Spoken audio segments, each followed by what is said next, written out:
आपने कभी सुना है कि सूरज मगरिब से निकलता है? यकीनी तौर पर नहीं सुना होगा, लेकिन आपने ये सुन रखा होगा कि जब क़यामत आएगी तो सूरज मगरिब से निकलेगा। हमारे यहाँ कुछ लोग ऐसे पाए जाते हैं जो अपने पार्टनर से इस बात की उम्मीद करते हैं कि जब वो ये बात कहें कि सूरज मगरिब से निकलता है तो उसका पार्टनर मान ले कि हाँ, सूरज मगरिब से निकलता है।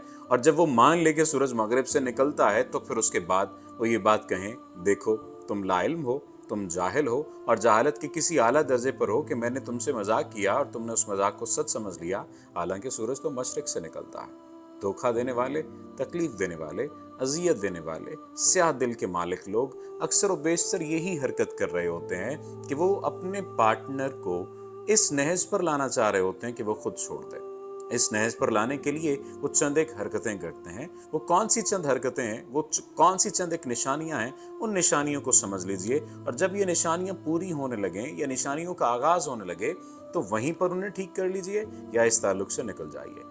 आप पर डिपेंड करता है। और अगर इस ताल्लुक से निकल नहीं सकते तो इसे ठीक करने की कोशिश कीजिए और ठीक तरह से ठीक करने की कोशिश कीजिए। सबसे पहली बात तो यह है कि जो तकलीफ देने वाला शख्स होगा वो आपको मैनिपुलेट करेगा और इमोशनल मैनिपुलेशन उसकी ज़ात के अंदर बहुत ज़्यादा होगी। दूसरी चीज़, वो जब भी कोई खुशी का मौका होगा उस खुशी के मौके पर रंग में भंग डालने की कोशिश करेगा।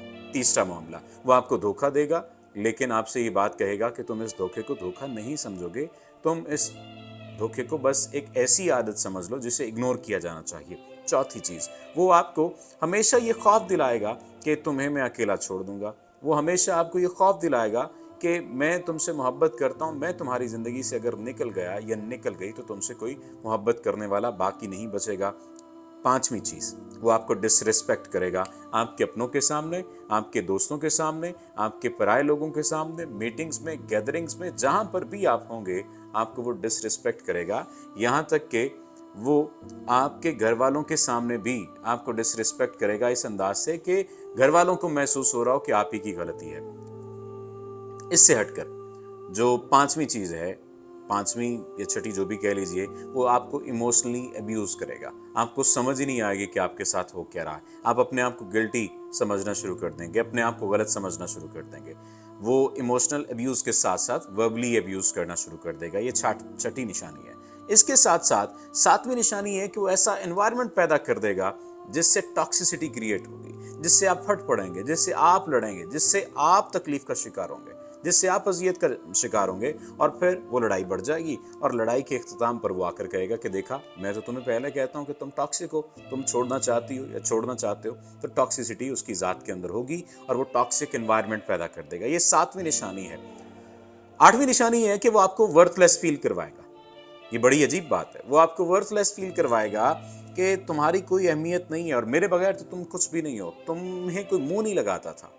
नौवीं निशानी ये है कि वो आपको फाइनेंशियली अब्यूज करना शुरू कर देगा। आपकी जो मुआशी ज़रूरियात हैं उनको पूरा नहीं करेगा और आपको हर वक्त एक एक रुपए के लिए तकलीफ का सामना करना पड़ेगा।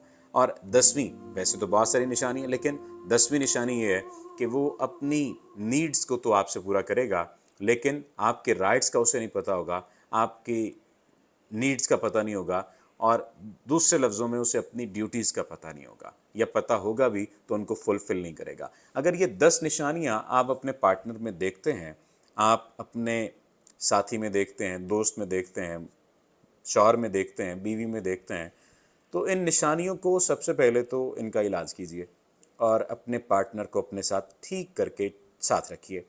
कोशिश कीजिए।